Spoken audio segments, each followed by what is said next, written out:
안녕하십니까. 알리바바 공인강사 주식회사 2프로 대표 이종근입니다. 반갑습니다. 오늘은 12강으로서 수출 실무 과정에 대해서 알아보도록 하겠습니다. 수출을 하는 과정에서 바이어 인과를 통해서 초청장의 발행 요청, 그 다음에 샘플 발송 요청, 수출 서류, 그리고 선적, 클레임 처리 등에 대해서 알아보도록 하겠습니다. 우선은 바이어의 초청 발행 요청 대응 절차입니다.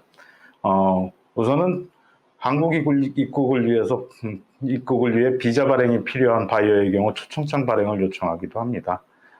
대체적으로 보면은 이제 중국 바이어들이라든지 러시아, 중동 국가들, 그리고 아프리카 국가, 동남아시아 국가 등에서 요청을 하는 경우들이 좀 많이 있고요.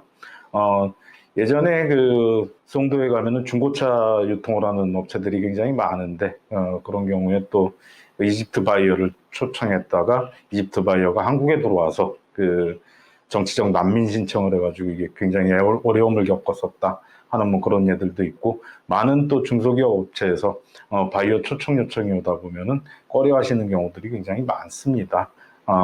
대체적으로 이 한국보다 선진국이라고 할 수 있는 유럽이라든지 아니면은 또 그 미국 바이어들, 그런 지역에서 오는 바이어들 같은 경우는 비자 없이도 좀 자유롭게 입국이 가능한데, 외국, 그 중동, 러시아, 그 다음에 중국, 아프리카, 뭐 동남아시아 국가들 같은 경우에서 바이어가 온다면 꺼려하시는 분들 많은데, 오히려 그 선진국 바이어들보다는 한국을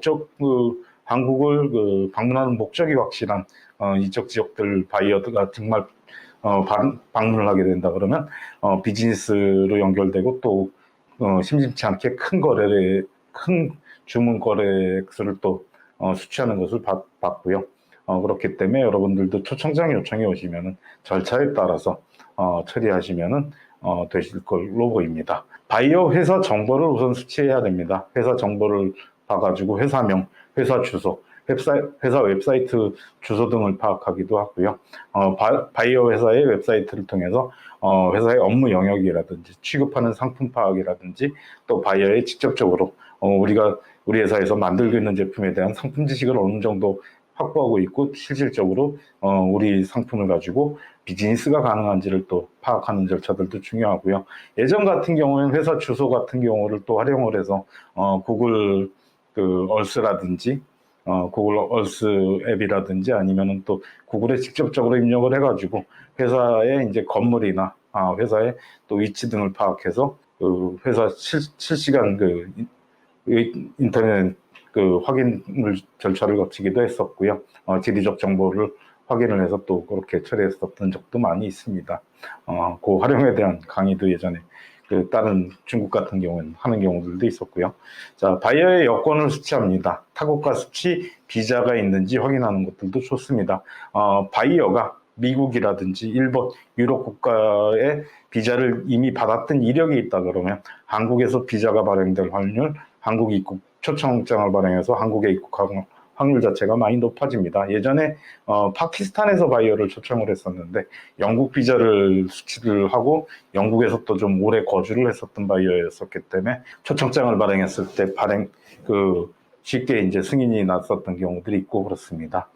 그 다음에 여권의 유효기간이 충분하게 남아있는지 또 확인하는 것들 중요하고요. 방문자가 회사 내에서 어떤 직위 및 그 직무를 가지고 있는지, 실질적으로 구매에 관계된 내용이라든지 기술자로서 이제 우리가 취급하는 제품에 대한 기술적인 요인들을 정확하게 서포팅하고 그 나라에서 유통한다 그럴 때 활약을 할 수 있는 내용들인지 확인하는 내용들도 중요합니다. 바이오 회사 영문 사업자 등록 증명을 수취해서 사업자 번호, 대체적으로 그 전제 오른쪽에 있는 그 내용이 바이어 영문 사업자 등록 증명 수취한 내용인데, 우즈베키스탄 바이어가 이제 최근에 그 초청장 요청을 해서 그 정리를 해놓은 내용이고요.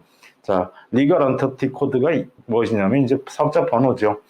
그 다음에 텍스페이어 아이덴티피케이션 해가지고 텍스를 내는 사람의 이제 또 그 신원 증명서 번호 같은 경우도 적혀 있는 경우도 있고요. 그래서 법인 번호 같은 경우나 그런 경우 또 확인해서 실질 사업을 하고 있는지를 확인하는 내용들도 중요합니다.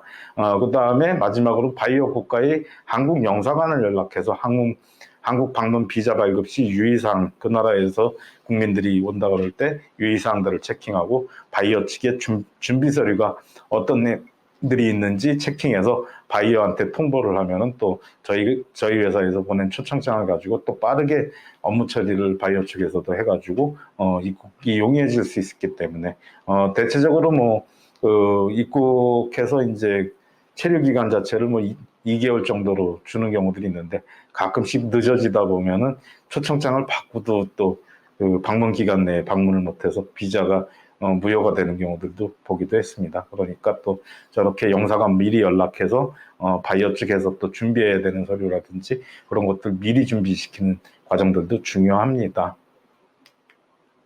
자, 바이어 신원 보증서와 이제 신원 보증서와 초청장에 대한 부분들입니다. 우선 초청장 양식에는 별도의 정해진 양식은 없다라고 합니다. 대부분의 영사관에서 정해진 양식은 없다라고 얘기를 하는데 초청 바이오 국가의 한국 영사관을 확인해서 또 영문으로 작성을 해야 되는지 한글로 작성이 되는지를 파악하는 내용들 중요합니다. 대체적으로 한국어가 익숙치 않은 직원들을 사용해야 되는 영사관이나 국가에 있는 영사관들이나 대사관들 같은 경우는 영문으로 또 발행을 요청하는 경우들 많이 있습니다. 공의 양식에는 두 양식 모두 한글로 발행되든 영문으로 발행되건 간에 방문자 정보가 기재되어야 되고요. 방문자의 여권상의 이름과 성, 그 다음에 생년월일, 국적, 그리고 여권 번호, 성별을 기재해야 합니다. 성별이 들어가야 되는 내용이고요.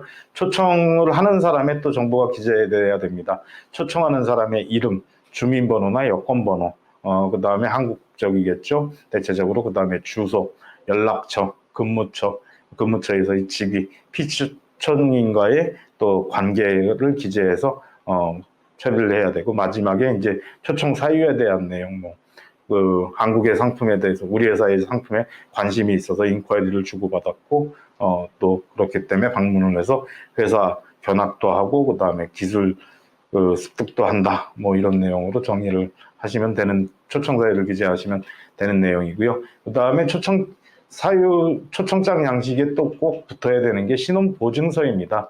별도의 정해진 양식은 신원보증서도 없습니다. 초청 바이어가 국가에 또 한국 영사관에 확인을 해가지고 초청 바이어 국가의 한국 영사관에 연락을 해가지고 또 중요하게 이제 어떤 내용이 영문으로 작성이 돼야 되는지 한글로 작성이 돼야 되는지를 파악하는 것들도 중요합니다. 방문자 정보를 기정하고 초청장인 정보를 아까처럼 또 기재하면 되는 내용이고요. 방문자 방문 목적을 기재하고 보증 기간, 그러니까 방문 기간을 충분하게 또 적어서 넣으면 되는데 너무 또 길게 넣다 보면은 좀 저게 되는 조정 요청이나 그런 게 있을 수 있으니까 2개월 정도 1개월에서 2개월 정도로 또 정리를 하기도 합니다. 보증 내용은 초청인 체류 기간 중 국내 법규를 준수할 것이다. 초청 출국 여비 및 비용에 대한 지불 책임이 있다. 그러니까 추방이 되거나 불법 체류를 하다가 추방이 되거나 법을 어겨서 사회에 손해를 끼쳤던 경우에도 이제 대리 배상해야 되는 부분들도 있고요. 그 다음에 출국 여비 및 비용에 대한 지불 책임도 또 처리를 해야 됩니다. 그리고 체류 중에 이제 체류나 보호증으로 중 발생되는 국가에서 비용에 대해서는 또 지불을 책임져야 됩니다. 그렇다 보니까 유의하셔야 되는 내용들이 있고요. 그렇지만 이제 대체적으로 보면은 초청 회사에서 준비 서류와 방문자 회사의 준비 서류를 보게 된다 그러면은 또 좀 그렇게 크게 걱정은 안 하셔도 되는 내용이라고 보이시고요. 초청 회사의 준비 서류는 초청 회사에서 해외 영사관에 보내는 서류를 이제 파키스탄에로 예전에 정리를 한 것인데 초청장 인증서, 그러니까 신원보증서 다 공증을 처리를 해서 초청장에 대해서도 이제 공증 처리하고 신원보증서에 대해서도 공증 처리해야 되고요. 3개월 이내에 발행된 법인 등기부 등본, 그 다음에 사업자 등록증 4번, 그 다음에 사업자 등록 증명원, 국세청 홈택스에서 발행이 가능하죠. 법인인감증명서 3개월 이내에 발행된 내용입니다. 그 다음에 1개월 이내에 세금 완납증명서, 국세 완납이라든지 지방세 완납증명서를 또 첨부를 해야 되고요. 그 다음에 초청인의 주민등록증 4번, 그리고 초청사유서 별도의 양식 없이 회사에서 작성하는데 그 신원보증서나 그 초청장 양식이 또 들어있기 때문에 그렇게 해서 정리를 해야 되고요. 바이어의 이름, 여권번호, 성별, 국적, 출생일 기록해서 또 보내야 되는 내용이고요. 이렇게 해서 원본 서류를 발송을 하면은 그걸 가지고 한국영사관에서 한국 그 바이어 국가의 한국영사관에서 바이어에 대한 그 심사를 하게 되고요. 그 인터뷰를 또 진행을 합니다. 인터뷰를 진행을 해서 가끔 또 그 초청장을 발행을 하고 공증 다 위에서 보내드려 떨어지는 경우들도 있고요. 그렇습니다. 방문자 회사의 준비 서류는 우즈베키스탄에서 최근에 받은 내용인데 사증 발급 신청자의 사진 안부, 그 다음에 사업체 보증인, 초청회사 대표 귀국보장 각서, 그 다음에 바이오 사업자 등록증, 바이오 국가에서의 이제 그 바이오 회사의 납세 증명서, 수익 보고서, 바이오 은행 입출금 증명서, 은행 잔고 증명서도 또 들어가고요. 그 다음에 방문 신청인 급여 내역서, 최근 급여 내역서 들어가야 되는 내용이고요. 거래 내역서, 방문하는 회사에 그러니까 바이오 회사의 거래 내역서, 그래서 수출입 신고 필증이라든지 전자거래 내역이라든지 물건서진, 간이 영수증들도 제출을 해야 되고요. 회사 정관 및 매장 사진 원본, 배우자 여권사본, 결혼증명서, 이혼이나 미혼인 경우에는 또 각각의 증명서 내야 되고 사증 수수료가 50불 또 있다고 합니다. 대체적으로 이게 밑에 그 방문하는 회사의 담당자가 준비한 서류들을 보면 굉장히 또 그 어려운 부분들 많이 있고요. 예전에 한국에서 제가 대학을 다니던 시절에도 보면은 미국으로 어학연수 가기 위해서 상당히 좀 10개, 15개 가까운 서류를 준비하는 내용들 많이 있었는데요. 그런 것처럼 한국에 또 들어오기 어려운 부분들도 있고 또 영사관에서 인터뷰를 또 거쳐야 되기 때문에 대체적으로 또 그 방문 목적이 불순한 경우에는 또 인터뷰에서 잘리는 경우들도 많이 있습니다. 그러니까 또 그 초청장 발행에 대해서 바이어의 초청장 발행에 대해서 그렇게 또 꺼려하시지 마시고 비즈니스 기회가 되실 수 있는 내용이면 처리를 하는 내용들도 많이 있고요. 예전에 그냥 예를 드린다 그러면은 그 영국에서 바이어가 방문을 했었던 회사가 하나 있었는데요. 한 3명 와가지고 2천만 원 정도 은행 저것도 내주고 했었는데 전혀 주문을 안 해가서 이제 좀 애를 먹었었던 내용도 있었고요. 그 다음에 그 회사에 이제 사우디 바이어가 왔는데 겨울에 와가지고 전에 이제 수업 시간에 얘기를 드렸었던 내용인데 그 솔라 LED 가로등과 이제 솔라 도로 표지병 제품을 취급하던 업체의 경우에도 사우디아라비아 바이어 같은 경우는 옷차림이 허술하니까 이제 무시를 했었는데 오히려 그 사우디에서 더 많은 발주를 얻었었던 예도 있었고요. 그렇기 때문에 이게 이제 그 초청을 해서 오는 바이어들 같은 경우는 구매 목적 자체가 확실한 경우도 많이 있습니다. 그리고 또 아무래도 이제 한국보다는 경제 사정이 떨어지는 국가에서 오다 보니까 이게 한국에 오면서 비용을 많이 지불을 하고 오는 내용이라서 확실하게 구매를 할 확률 자체가 굉장히 높다는 것들도 유의해 주시기 바랍니다. 그 다음에는 이제 바이어가 요청을 해서 샘플을 발송할 때 방법에 대해서 알아보도록 하겠습니다. 예전에 이제 그 부산의 업체의 직원이 바뀌면은 저한테 좀 직원 좀 수출입하는 직원이 좀 바뀌면은 좀 얘가 좀 제대로 일을 하는지 좀 체킹을 해달라 그래서 가장 많이 지금 시키는 방법 중에 하나가 이 샘플 발송을 시킵니다. 그래가지고 인보이스를 갖다가 샘플을 보내야 될 인보이스들을 던져주고 제품을 좀 준비해달라. 그리고 요청을 하면은 대체적으로 그런 담당자들 굉장히 많지요. 공장에 갔다가 그냥 던져주고 공장에서 준비를 해오고 공장에서 이제 그 제품 샘플을 그대로 박스 싸준 채로 와서 이거 보내줘라 하는 경우도 많은데 제가 그러면 다시 뜯습니다. 칼을 들고 뜯고 그 다음에 걸레를 가져오라 그래서 깨끗하게 제품 다 닦아보면서요. 근데 대체적으로 그렇게 샘플을 보내다 보니까 공장에서 굴러다니거나 불량품 보내는 경우들 많습니다. 샘플 상품은 바이어가 여러분들의 회사 상품을 처음 대면하는 기회입니다. 여러분들이 그 먼지 먹고 또는 아니면은 그 불량 제품을 보내게 된다 그럴 때 여러분 회사가 자체가 바이어가 볼 때는 처음 제품을 보기 때문에 불량품을 생산하는 공장으로 오해할 수 있고 굉장히 또 먼지가 많은 지저분한 공장으로도 오해할 수 있기 때문에 샘플 상품은 오히려 제가 그 정상 선적을 하는 것보다 더 신경을 써서 바이어에게 첫 인사를 하는 내용들이기 때문에 그 더 신경을 써서 발송을 해야 된다 하는 의미에서 또 말씀을 드리고요. 샘플 상품을 발송할 때는 그렇기 때문에 수출 담당자가 직접 체킹해서 고품질 상품을 선별 발송하는 것이 중요합니다. 상품별로 그 오른쪽 왼쪽의 사진처럼 그 전체적으로 라벨을 좀 붙여주고요. 제품별로 라벨을 붙여주고 사양이라든지 또는 모델명, 상품 사양, 상품 특징 등을 라벨로 붙여주고 제품별로 또 구분할 수 있도록 붙여주는 것도 중요합니다.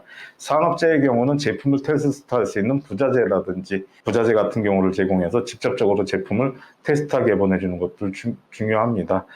산업재 제품이나 이제 그 시연이 좀 필요한 제품들 같은 경우, 실험이 필요한 제품 같은 경우를 또 쓰지 못하게 반으로 잘라서 보내거나 그런 경우들도 많이 있는데 그런 경우는 이제 그 지양을 해주시고요. 완제품을 좀 보내서 그래도 조금이라도 테스트할 수 있게 보내주는 것도 중요합니다.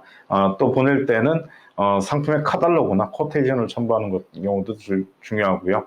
바이어가 실질적으로 문의하는 제품 외에도 다른 추가 대체품이라든지 그런 제품들도 같이 넣어서 또 보내주는 것들 중요합니다.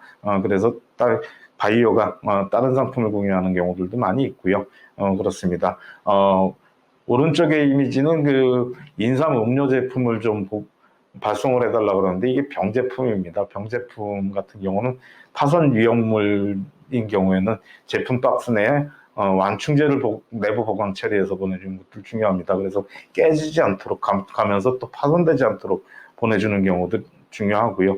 예전에 저희 직원 중에 하나가 뽁뽁이 비닐, 이제 그 비닐 완충제를 좀 넣어가지고 과자 상품을 김스낵 제품을 유럽에서 보내달라 그래가지고 비닐 완충제를 꼭 넣어서 보내라 그랬더니 그냥 보내가지고 바이어가 사진을 보내놨는데 다 으깨져 왔었던 경우들이 있었고요. 그 바이어 같은 경우 그 폴란드에 2,000개 가까운 슈퍼마켓 체인을 가지고 있었던 내용들인데 그래서 사업계를 날리는 걸 보면서 좀 많이 안타까웠었습니다. 그러니까 샘플 받은 상품 보내실 때는 꼭 꼼꼼하게 체킹을 하셔서 그리고 또 저희하고 한 첫 업무기 때문에 보강을 하거나 또 꼼꼼하게 챙기시고 라벨 달아주시고 영업을 하기 위한 노력을 또 기울이시는 것들 중요하다 말씀드립니다. 자, 그 다음에는 예전에 그런 말씀을 드린 적이 있습니다. 샘플조차 구매하지 않는 바이어는 바이어가 아니다. 그러니까 샘플을 바이어가 무료로 얻는다 그러면은 샘플 상품을 테스트 안 해보고 아니면 또 뜯어보지도 않고 버리더라도 바이어 입장에서는 손해볼 이유가 없지 않습니까? 그렇다 보니까 손해보는 경우가 없기 때문에 되도록이면 운송료라도 받거나 아니면 또 샘플 상품을 바이어한테 구매해달라고 요청을 하는 경우들도 있고요. 샘플 상품에 또 무게가 좀 많이 나가거나 또 이게 이제 익스프레스로 딜리버리로 취급되다 보니까 부피가 큰 경우에도 운송료가 많이 나오게 되는데요.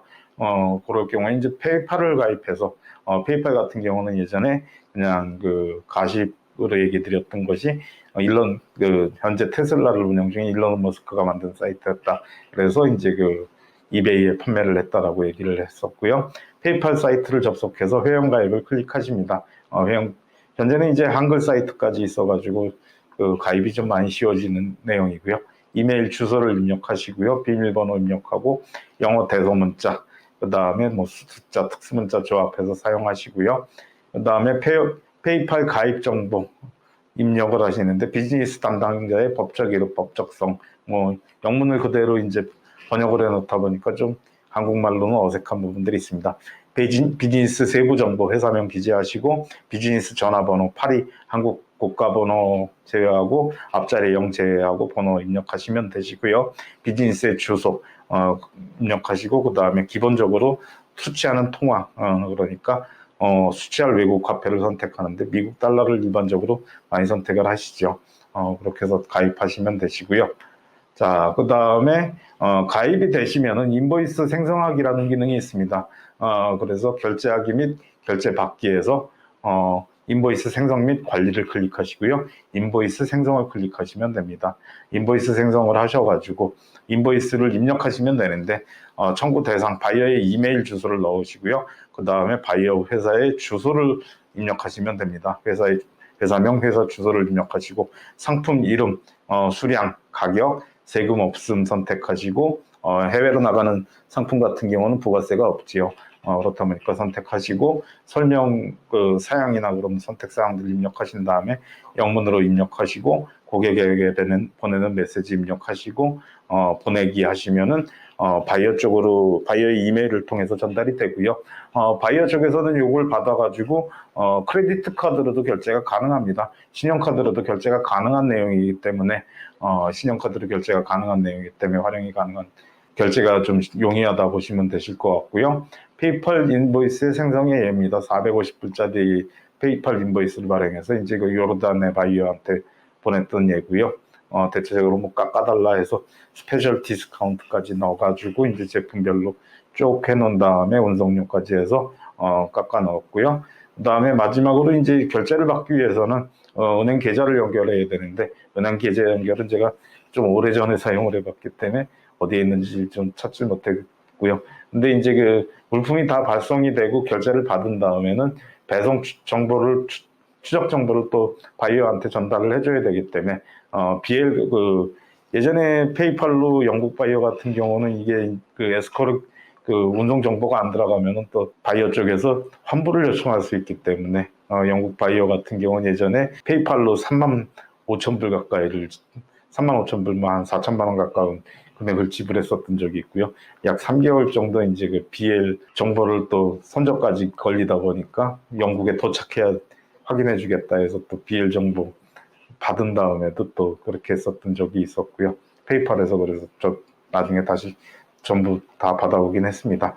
상당히 좀 오래 걸린 기간이었었는데 영국 바이오 같은 경우는 이제 그 일종의 에스크로 기능으로 또 사용을 했었던 예들도 있고요.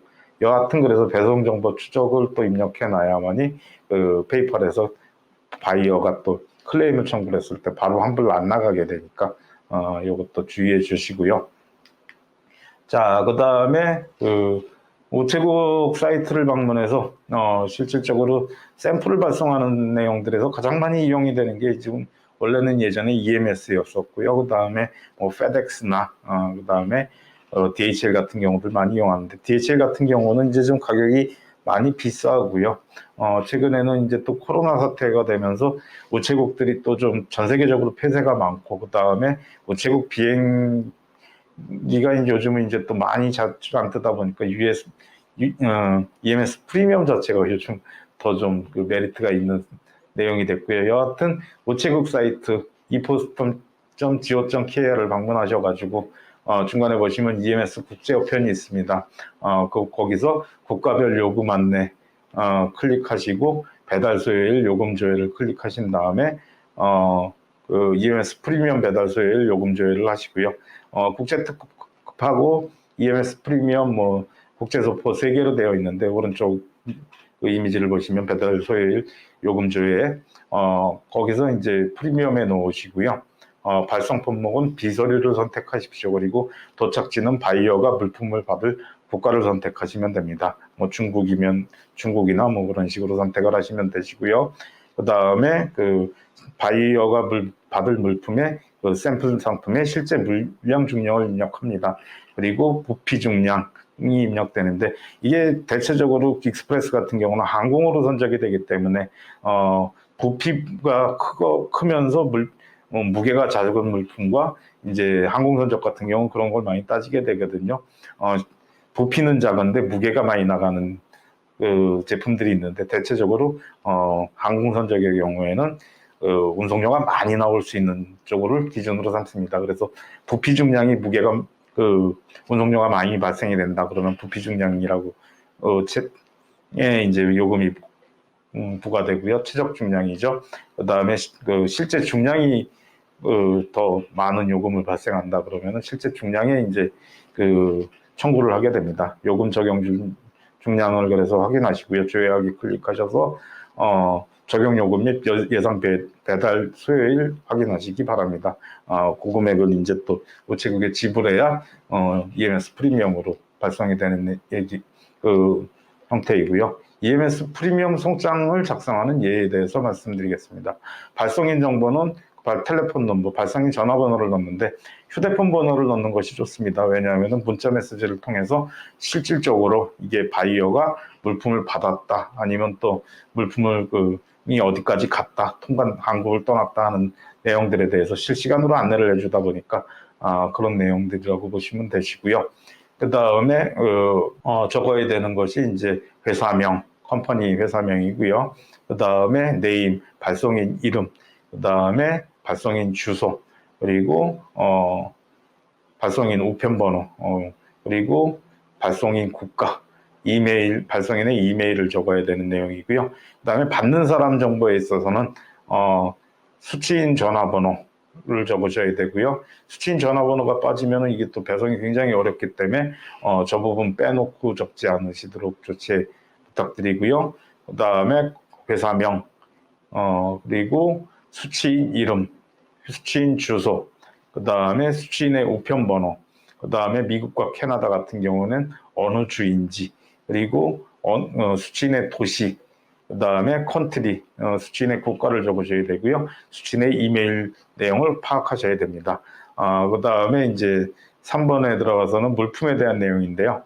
굿즈 디스크립트에서 품명을 표기하고, 그 다음에 내용 품명 해가지고 영문 상품명을 적어야 되고요. 퀀터티 수량, 그 다음에 유니트 단가를 달러로 정리하고, 그 다음에 토탈 어마운트가 얼마인지, HS 코드, HS 코드 조세 관세 관련 품목 코드가 품목 분류 코드가 어떻게 되는지, 그 다음에 왜 물품을 발송하는지에 대한 부분들을 정리해야 됩니다. 선물로 보내느냐, 상품 견본으로 보내느냐, 수출 신고 필증을 발행했느냐, 아니면은 또 사용한 물품이냐, 아니면 수리한 물품이냐, 그런 내용으로 정리가 되는데, 이 수출 신고 필증을 여러분들이 발행하고 수출 상품도 익스프레스 딜리버리로 발송이 가능합니다. 그럴 경우에는 우체국에다가 인보이스와 패킹 리스트, 커머셜 인보이스와 패킹 리스트, 그리고 수출 신고 필증을 같이 또 첨부해서 제출을 해야 되고요. 수출 신고 수출 제품이 나간다라는 걸 또 신고해 달라고 요청을 해야 됩니다. 그러다 보니까 이제 가끔씩 요 과정을 빼먹다 보니까 수출 신고 필증 발행해서 수출 신고 해놓고 또 미선적으로 또 수출 신고 필증에 대한 이제 처리 방향 문의를 많이 하는데, 수출 신고 필증을 발행하셨다면 우체국에다가 EMS 발송 시에 커머셜 인보이스, 패킹 리스트, 수출 신고 필증 가져다가 주시고 수출 신고 해달라고 또 요청이 돼야 된다. 꼭 알아두시기 바랍니다.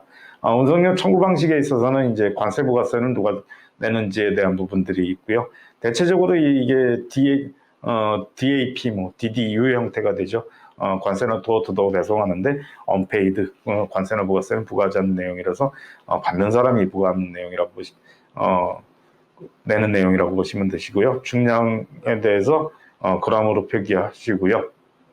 그 다음에 크기를 가로 세로비 높이를 이제 센티미터로 적으시고, 최적 질량은 이제 가로 세로 높이 나누기 6천이 이제 EMS 프리미엄의 계산식입니다. 가로 세로 높이 센티미터에서 6천을 나눈 것이 이제 최적 중량 계산하는 방식이라고 보시면 되시고요. 그 다음에 우편 요금을 적게 되어 있고, 이제 컨트리 코드, 도착 국가의 약호가 적히면서 이제 전체적으로 EMS 인보이스가 우체국에서 처리될 때 저렇게 작성이 된다 하는 내용들 알아두시기 바랍니다. 수취인 꼭 또 필요한 정보들, 물품 발송에 의해서 수취인에게 꼭 필요한 정보들은 또 미리 체킹하셨다가 바이어한테 상품 발송 전에 또 알아두시기 바랍니다. 저 맨 왼쪽에 UP402-669-678KR 저게 이제 EMS 프리미엄 송장 번호라고 보시면 됩니다. 그렇게 또 바이어감으로서 체킹해 주시면 되시고요. 무역 계약서의 작성에 대해서 또 한번 알아보도록 하겠습니다. 셀러 바이어 정보, 회사명, 회사 주소, 소속 국가, 사업자 등록번호를 계약 당사자들의 사업자 정보들을 저렇게 넣어야 되고요. 계약의 목적, 계약의 상품 규정, 계약의 유효 기간, 계약의 수정 방법, 그다음에 무역거래 규정, 퍼체이즈 오더라든지 결제 방법, 상품 규정, 선적 방법, 품질 보증 기간, 워런티 피어리어드라고 정리가 되고요.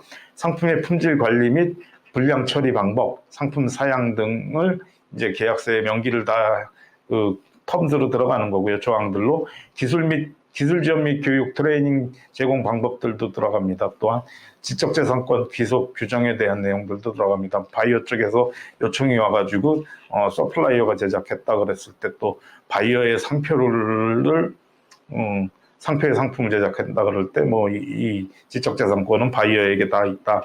뭐 그런 규정 요청을 그런 계약서를 쓰기도 하고 또 계약 규정을 만들기도 합니다. 상호 중요 영업 비밀이나 그런 내용들은 보호하는 규정을 또 만들기도 하고요. 독점 상품 공급 계약에 대한 규정들도 또 처리를 하기도 합니다. 내용을 담기도 합니다. 주문자 사양 및 주문자 사양 및 상표, 그 다음에 상표의 상품 공급 규정을 하기도 합니다. 또한 계약 연장 및 종결 방법, 분쟁 중재 관련 내용 등을 담고 있습니다. 계약서에는 몇 계약서에는 저런 내용들을 담고 있다 보시면 되실 것 같고요. 자, 가장 이제 또 이게 문제가 되는 내용들이 독점 공급 계약 및 구매 계약을 체결해 놓으시고 이제 애를 먹으시거나 또 이행이 안 돼서 처리가 안 돼서 또 독점 공급 계약에서 문제가 많이 발생을 하게 되는데요. 독점 공급 계약 공급 및 구매 계약 시 유의사항에 대해서 살펴보도록 하겠습니다. 신규 시장에 상품이 새롭게 진입 시 첫 바이어와 독점 계약을 서두르지 않는다. 대체적으로 보면은 이제 첫 번째 바이어가 와가지고 독점 계약하자 그러니까 덜컥 이제 작은 양의 작은 이제 의무 구매 수량 등을 정하고 이제 저거를 독점 계약을 맺었다. 그 다음에 실질적으로 오는 바이어들이 좀 규모가 큰 경우들도 많아가지고 이제 거기서 계약을 하자 그러니까 애를 먹으시는 경우들이 있는데 신규 진출 국가 시장의 시장 규모 및 판매 방법이라든지 시장에 판매하는 방법이라든지 아니면 또 유통 방법 그런 경우를 파악해서 시장 사이즈를 정확하게 체킹한 다음에 계약하는 것도 중요하고요. 첫 바이어의 회사 규모, 세일즈 규모, 연간 판매량을 예측해서 뭐 두 번째, 세 번째 발주를 주면은 계약을 한다. 뭐 그런 식으로 또 유도를 해가는 것들도 중요하고요. 상품의 안정적 시장 정착 체크 기간이 필요하기 때문에 또 독점 계약을 바로 맺는 것들도 옳지 않은 방법입니다. 독점 공급 계약 바이어의 판매 영역은 꼭 또 명확하게 설정하는 것들 중요합니다. 세일즈 테리터리라고 얘기를 하는데 판매 영역에 대해서 정확하게 설정을 하는 것들 중요하고요. 예전에 공급 계약을 맺다 보니까 업체 사장님이 그냥 중동, 미들이스트 그래가지고 아니면 또 아라빅 컨트리 이런 식으로 정리를 하시다 보니까 아라빅 컨트리가 아랍어 분쟁이 생겨도 이제 해석이 잘 안 되는 경우들도 많이 있고요. 그래서 아랍어를 사용하는 모든 국가, 중동의 모든 국가 하다 보니까 사우디에 물품을 파셨는데 이제 카타르의 바이어가 다가오니까 물품 팔고 싶은데 그 계약서 때문에 또 노심초사 하시는 경우들 많습니다. 그래서 바이어와 협의해서 명확한 바이어의 판매 영역을 설정을 하고 그 외의 지역에서는 바이어가 온다 그럴 때 계약을 할 수 있다 그런 식으로 또 열어두는 것들 중요합니다. 너무 넓은 영역을 설정을 하다 보면은 영업에 또 타격을 받는 경우들이 많이 있습니다. 바이어의 연간 의무 구매 수량 및 판매 수량을 설정하라. 신규 진출 국가의 시장 규모 및 주요 판매 유통 방법, 체크 후 연간 의무 주문 수량 및 판매 수량을 바이어와 협의를 해서 정하는 것도 중요합니다. 근데 이게 또 첫 수렵에 보려는 욕심에 이제 또 많은 과도한 목표를 설정하다 보면 바이어 쪽에서도 이행을 못하고 또 헤매다가 처리 끝나는 경우들도 있고요. 예전에 불가리아 같은 경우는 이제 인구도 작고 그런 시장인데 불가리아에 50만 불 그런 식으로 계약을 맺었다가 50만 불 예전에 그 계약 액수는 이제 터키만한 시장이었었거든요. 제가 팔던 시장에 터키는 인구가 거의 2억 가까이 되는 시장하고 이제 똑같은 주문 수량을 잡아놔서 이제 바이어가 또 굉장히 오히려 주문은 못 놓고 시작해야 되는 초도 주문도 못 놓고 이제 또 헤매다가 결국 또 비즈니스가 진행 안 됐던 경우도 있고 그렇습니다. 바이어의 독점 계약 해지에 대한 규정도 명확하게 설정하는 것도 중요합니다. 바이어의 의무 주문 수량 미달 및 판매 부진에 대한 처리 방향, 그리고 상품 판매를 위한 투자 부족 등이 있을 때의 또 처리 방향, 경쟁 제품 추가 바이어 회사에서 또 경쟁 제품을 같이 구매해서 유통하면서 또 우리 거를 들러리로 세우는 경우들도 있고요. 그런 경우를 대비를 해서 독점 계약 종료 조건에 대해서도 명확하게 규정해서 이럴 경우에는 다른 경쟁사 제품을 취급하는 경우에는 우리는 독점 계약을 해지한다, 그런 내용들 넣는 것도 중요합니다. 독점 공급 계약의 바이어의 그리고 계약이 이루어졌으면 지위를 보호하는 것들도 중요합니다. 독점 공급 바이어가 있는 경우는 바이어의 독점적 시장 지위를 보호하기 위해서 노력해야 됩니다.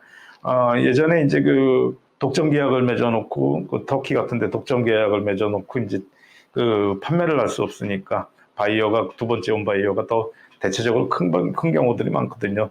처음에 수입을 하는 첫 바이어들 같은 경우는 제품의 이제 테스트장이나 아무래도 이제 규모가 작은 기업들이기 때문에 리스크를 지고라도 좀 모험을 하고 이제 큰 돈을 벌기 위해서 노력을 하는 기업들이 많고요. 두 번째 오는 경우는 규모도 크면서 이제 좀 안정지향량으로, 그래서 시장이 확실하게 활성화되었을 때 이제 자신의 유통망이 확실한 기업들이 들어와서 또 주문을 하는 경우들도 많고 그렇습니다. 근데 그 기업에 오다 보니까 안 되니까 이제 OEM 제작을 하거나 앞에다 글로벌 자사 제품의 브랜드의 글로벌이라는 이름을 넣어서, 아니면 터키시 그런 식으로 해서 회사명을 적는 경우들이 있는데, 자사 제품의 짝퉁 제품화된 거죠.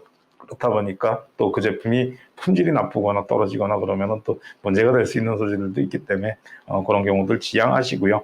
OEM 제작 등으로 독점 공급 계약 바이어와의 업체의 상품 공급 지양하시기 바랍니다.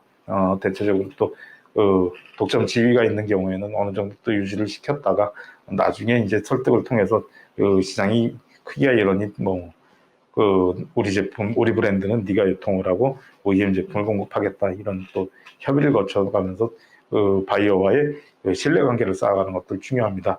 독점 공급 계약 바이어의 가격적인 메리트를 주는 내용들, 그리고 홍보 및 세일즈 프로모션을 우선 지원하는 내용들을 해서 독점 공급 계약이 되어 있는 바이어들을 우선적으로 좀 지위를 보호하는 내용들 중요하다 말씀을 드립니다.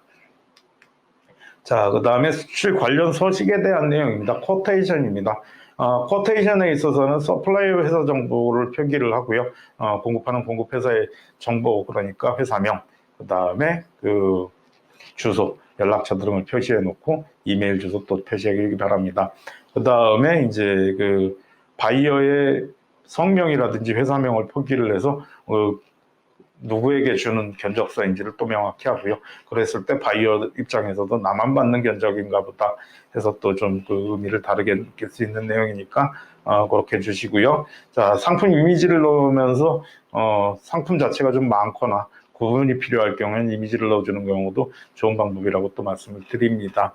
자, 상품명, 개별 상품 무게, 개별 상품 사이즈, 주문 단위, 카톤 포장 수량, 카톤 박스 사이즈, 최소 주문 수량 등을 넣어서 이제 바이어가 얼마를 구매해야 되고 한 박스에 몇 개가 구성이 되어 있고 주문 단위가 어떻다 하는 것들을 좀 명기를 확인할 수 있도록 처리가 되고요.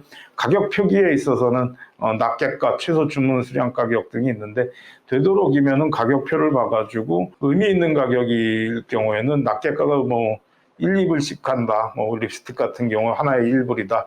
그래서 100개가 한 박스에 포장되어 있다 그러면은 100불이라고 적는 것보다는 립스틱 한 개당 1불이고 최소 100개 이상은 사라 하고만 얘기를 하는 게 맞지요. 근데 예전에 직원 보고 김을 시켜놨더니 도시락 김 8절 조그맣게 들어있는 8장 들어있는 얇은 저거 가격을 0.02 0.002 007불 그래서 70원 한국 돈으로 그러고 올려놨는데, 이게 바이어가 얼마를 구매해야 될지 모릅니다. 한 박스를 구매해서 또 그게 가격이 어떻게 되는지, 그러니까 바이어가 구매했을 때 계산을 하기 편하게, 그 다음에 얼마를 구매해야 될지를 정확하게 알 수 있는 가격 선에서 이제 그걸 기준으로 코테이션 제공하는 것들 중요하고요.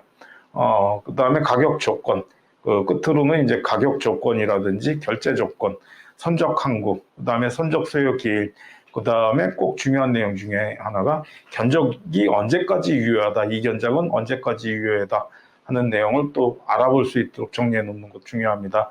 나중에 이제 뭐 가격이 오르거나 내리거나 그 견적서 그대로 가져와 가지고 예전에 이런 견적 받았으니 이 견적대로 내놔라, 그런 경우들이 있는데, 견적이 언제까지 유효하다 하는 내용들, 뭐 한국에서도 견적서를 낼 때 그렇게 되지 않습니까? 그렇다 보니까 그렇게 쓰시는 것들 중요하고요.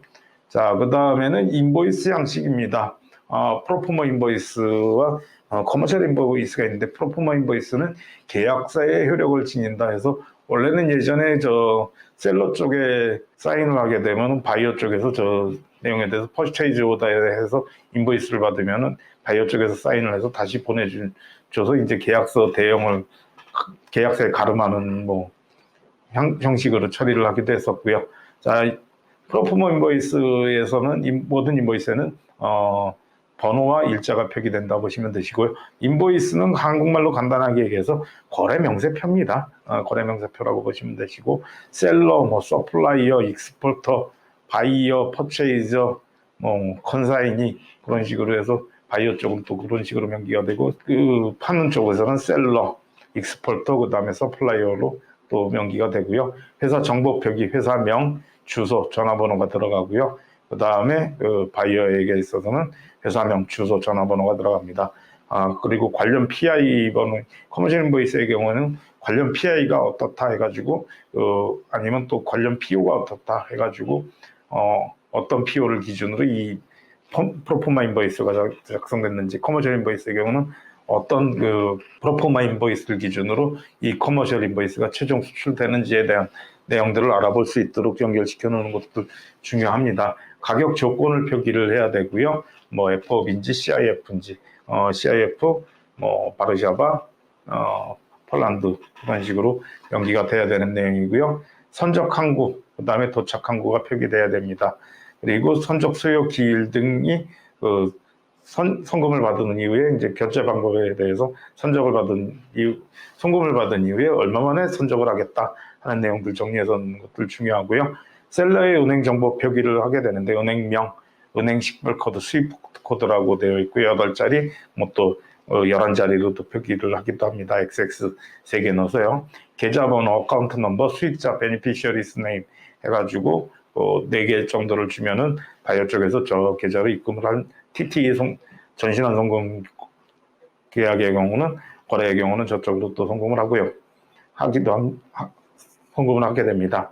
자, 상품명, 모델 번호, 그 다음에 상세 사양, 주문 수량, 그 다음에 단가, 소개 가격, 그 다음에 셀러 사인을 해서 전체 총 가격까지 해서 이제 표기를 해놓고요.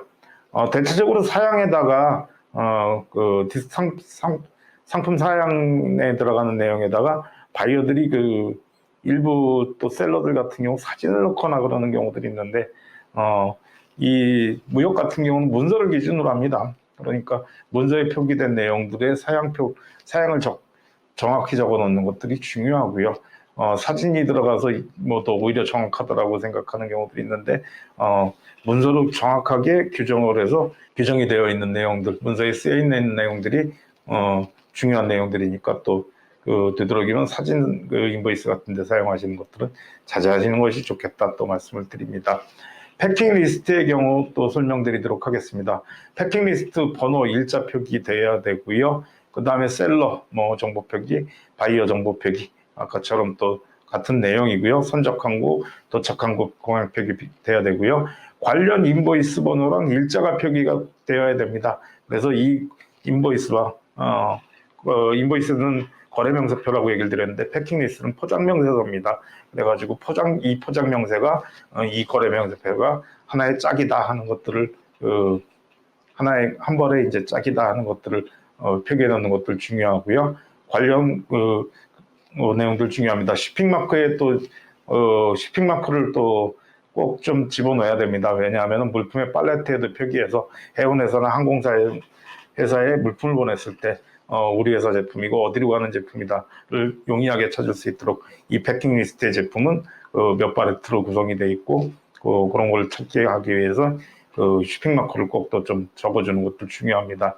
원산지 증명 수출 비고라는 원산지 수출자 정보라든지 표기라든지 수출 가격 표기를 하게 되고요.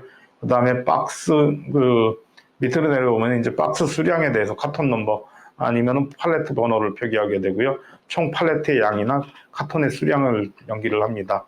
그리고 상품명 모델 번호가 들어가고요. 카톤 사이즈, 카톤의 사이즈나 팔레트의 사이즈가 들어가게 되고 전체 카톤 수량이 표기가 됩니다. 그러니까 전체 박스가 한 팔레트에 몇 개의 박스가 올라가 있다는 것들을 표기하는 식이고요. 그 다음에 그거에 따른 순중량, 개별 포장 단위 상품의 모델별 전체 순중량, 그리고 네트웨이트라고 그러고요. 개별 포장 단위 상품의 모델별 전체 총중량 크로스웨이트 해서 적어 놓게 됩니다. 그래서 맨 밑에는 합계로 해서 토탈 팔레트 수량이 몇 개이고 그 다음에 박스 수량이 카톤 수량이 몇 개이고 전체 발송되는 제품의 순중량, 전체 발송되는 제품의 총 중량을 계산해서 적혀 있어야 됩니다.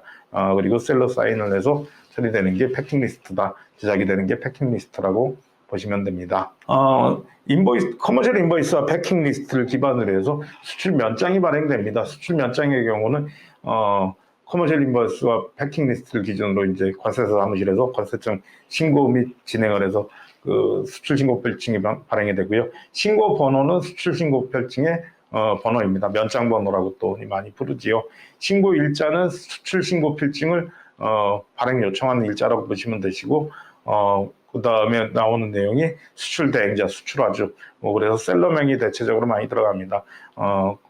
익스포터, 그러니까 수출자가 되게 많이 들어가게 되고요. 제조자 같은 경우는 공장에서 물품을 사서 수출 대행을 하는 경우에는 또 바뀌는 경우들도 있습니다. 그리고 구매자는 이제 바이어 회사의 명이 들어가게 되는 내용이고요. 그 다음에 적재항, 어디서 선적하거나 어느 공항에서 선적한다. 그리고 물품 소재지는 이제 선적을 어디서 대행해가지고 어느 창고에서 선적이 될 것이다 하는 내용이고요. 품명이 이제 들어가게 되는데 상품 품명은 관세청의 HS 코드로 조세 코드로 등록된 상품명이라고 보시면 되시고요. 거래 품명은 커머셜 인보이스 상에 표기된 이제 내가 적은 상품명이라고 보시면 됩니다. 상품에 HS 코드가 적혀 있고요. 그 다음에 순중량, 해당 HS 코드 상품 전체의 순중량이라고 보시면 되시고요. 그 다음에 신고 가격, FOB 가격, 무역거래 외환 원화 표기가 되는데 외환 거래를 할 때 일본 재패니즈 엔을 받았다 하는 경우에는 또 저걸로 표기가 되는데 대체적으로 FOB 가격 같은 경우는 US 달러로 표기가 됩니다. 총신고 가격은 US 달러로 우선 표기가 되고요.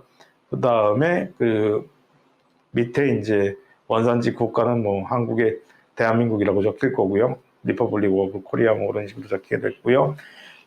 포장 개수는 이제 팔레트 수량, 카톤 수량, 그 다음에 총중량, 상품 전체 총중량, 총 포장 개수, 상품 인보이스와 패킹을 통해서 면장에 발행되는 이제 상품의 총 팔레트 수량이나 발송되는 총 팔레트의 수량이나 전체 카톤의 수량이 명기가 되고요. 운임은 해상 운임이나 이제 항공 운임이 명기가 됩니다.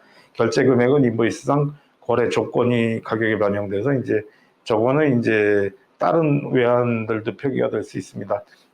일본 돈으로 받았다, 재패니즈 엔, 그래서 또 GBP, 영국 파운드로 받았다 해가지고 또 표기가 되는 경우들도 있고, 그래서 반영이 된다 보시면 되실 것 같고요. 자, 20피트 팔레트, 20피트의 수출물품의 선적입니다. 선적 관련 용어에서는 CBM이라는 단어를 많이 들으실 수 있을 겁니다. 큐빅미터인데, 그냥 1, 2박미터 이렇게 좀 구어로 표기가 되는데 간단하게 해서 1세제곱미터라고 보시면 됩니다. 가로 세로 높이를 해서 1세제곱미터라고 보시면 되시고요. LCL은 less than container load, 그래서 컨테이너를 다 채우지 못하는 이제 수량을 LCL이라고 부르게 되고요. FCL은 full container load에서 전체적으로 컨테이너에 실리는 양이라고 보시면 됩니다. 전체 하나의 컨테이너를 다 사용하는 그 선정량이라고 보시면 되시고요. 20피트 컨테이너 사이즈 같은 경우는 외워두시는 것들 중요합니다. 40피트도 마찬가지고요. 5.5 약 9m 정도, 그 다음에 235, 239엔 높이를 가지고 있다. 길이가 그 다음에 40피트 같은 경우는 2배에서 이제 12m 정도 된다 하는 것들 알아두시고, 하이 큐빅은 30cm 높은 이제 높이가 높은 그 일반 컨테이너보다 높은 그 40피트 컨테이너다 보시면 되시고요. 대체적으로 20피트 컨테이너에 10개 팔레트가 적재되고 40피트에는 20개 팔레트가 적재됩니다. 팔레트를 싸실 때는 주의하셔야 될 내용이 팔레트가 깨지지 않도록, 너무 많은 물품을 적재해서 팔레트가 깨지지 않도록 싸는 것들 중요하고요. LCM을 하면 될 경우에는 최대한 그 윗면이나 그 너무 뾰족하게 쌌거나 한 면이 툭 튀어나오게 싸지 않게 만들어서 직격에 가까운 육면체로 만들어 팔레트를 적재하는 것들 중요합니다. 팔레트 일반적으로 쓰는 것들이 한 그 100cm에서 100cm, 110에 110, 100에 120짜리이기 때문에 대개 그 폭이 옆에서 보시면 235이기 때문에 그 2개 팔레트 정도 한 줄에 들어가게 되고 계산해 보시면 20피트엔 10개 들어가는 거 확인하실 수 있습니다. shipping 마크는 팔레트 위에 부착을, 팔레트 상품 위에 랩으로 씌운 다음에 부착을 하게 되는데요. 도착한 곳 공항, 바이어의 회사명, 팔레트 및 물품의 카톤 번호, 그래서 총 몇 개 중에 하나다, 1번이다. 그 다음에 5개 팔레트를 보내는데 그 중에 1번이다.